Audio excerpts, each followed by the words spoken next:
Hi, good evening. How are you guys? Oscar and Stacy again. Hello. What's the date today? My Latin husband. What's the date today? Today is May 21st, 2017. Oh Can my you believe it? goodness. It's already almost halfway through the year. Yeah, it's been a while since we've done a video and Being regular. a couple weeks. Just we've been busy. We've been out of town and all that good stuff. But Yes. today we want to talk about Keeping God's center in your life, your marriage. in your marriage. Yeah. Yes. So that's one of the important things that we want to talk about today.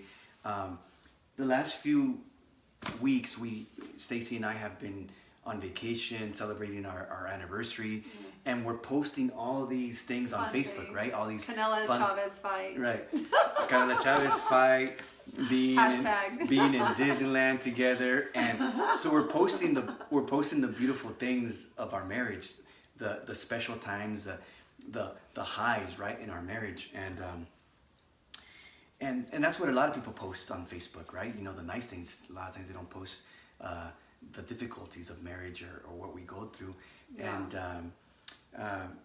and that's the way it is. But Like jobs, Right. having a hard time with that, or soccer games, not winning soccer games. or being tired because of kids, whatever the case may be. Yes. There are things, and there's ups and downs in a marriage, and There's valleys and mountains. right. I would There's say. there's valleys and mountains. Yes. So know that everything that you see on Facebook, because certain people say, "Oh man, you guys are always so happy."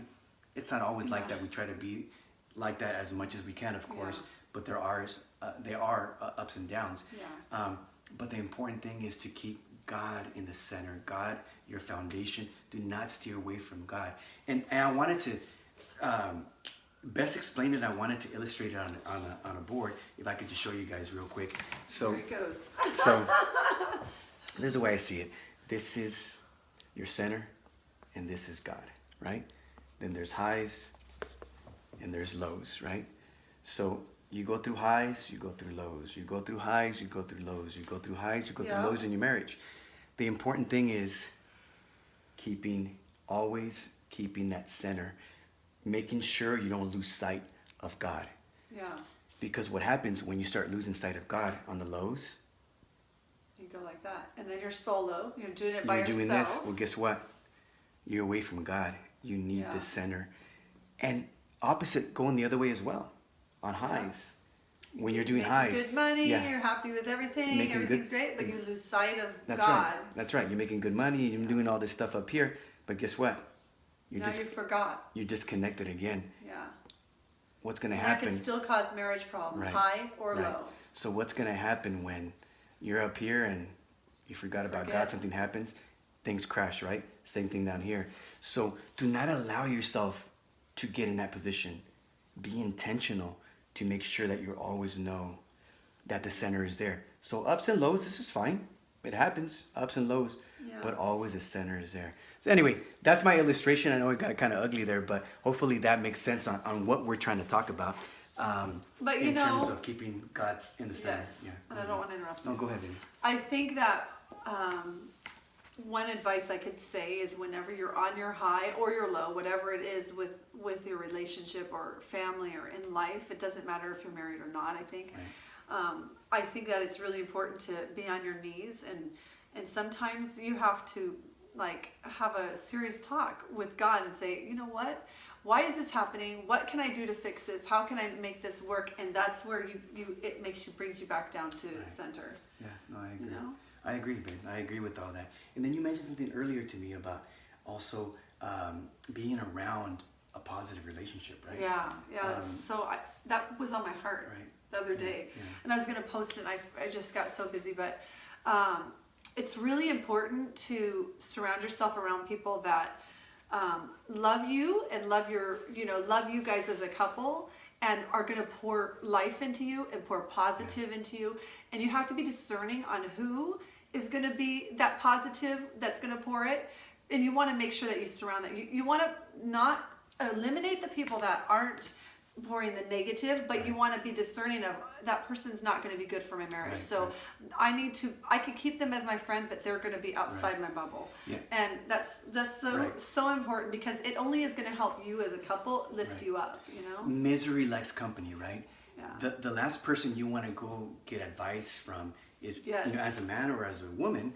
As a man, the last person I want to go get advice from is my buddy that's been divorced 3 or 4 Yeah. times, or that's having marriage problems, because I'll go to him to hear what I want to hear about, taking my side all the time. Guess what? Sometimes you need reality check. Sometimes you need that friend that will give you tough love. Reality. Right? That will give you tough love. That won't be always on your side. Yeah. That Yeah. will let you know, hey, you know what? Yeah. You're wrong. Yeah. You're and wrong give, in this. and give you that, and that's good to have. I always say when I lived in New York, people were real. When I lived in New York, I loved it because that Italian side of me, I was like, I want that realness. So it's really important to be real and just say, this is it. I love you, but I'm telling you, this is what you need to fix. But I still love you. That's right. And you take it and not be offended. Right. And you be, okay, maybe I do. So reflect and say, maybe that is something that I do need to fix about myself. Because when you fix it about yourself, it will in turn help your marriage. Right. I mean, that's huge. Yeah. So. No, I agree. So so the main thing is, stay on this line. Do not lose sight of this line here. Yep. Do not lose sight of God. Do not lose sight of that line. Super important. Highs and lows, make sure you always keep in mind that line, which is your foundation in God. Do not steer too high. Do not steer too low without keeping the focus on what's real. And what's real is that line there, which is God. Anyway, that totally helps marriages. I'm right. not kidding. Whether you're a Christian or not, it does yes. help And marriages. one last thing. Really One last thing. If you're gonna look up to someone and need advice from a couple, it's good to have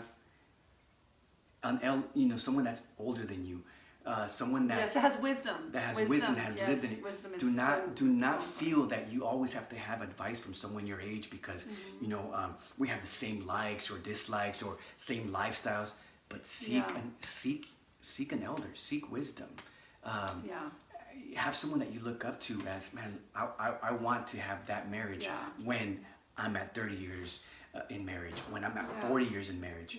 Man, have that discussion with them. Take their advice. What works for them? What doesn't work for them? Maybe it works for you. Yeah. Anyway, we love you guys. Thank you for your time. Have a good day. I hope this helps someone today. And sorry for my ugly, scratchy writing, but I wanted to illustrate it somehow. And hopefully that's a visual. I'm a very visual person, so I learned that way. And hopefully I too. I would have probably brought flowers out though. This is God, and I'm just kidding. Anyway, we love you guys. Have an amazing week this week. Anyway, Until next talk to you guys time. later. See you later. Bye-bye. Bye.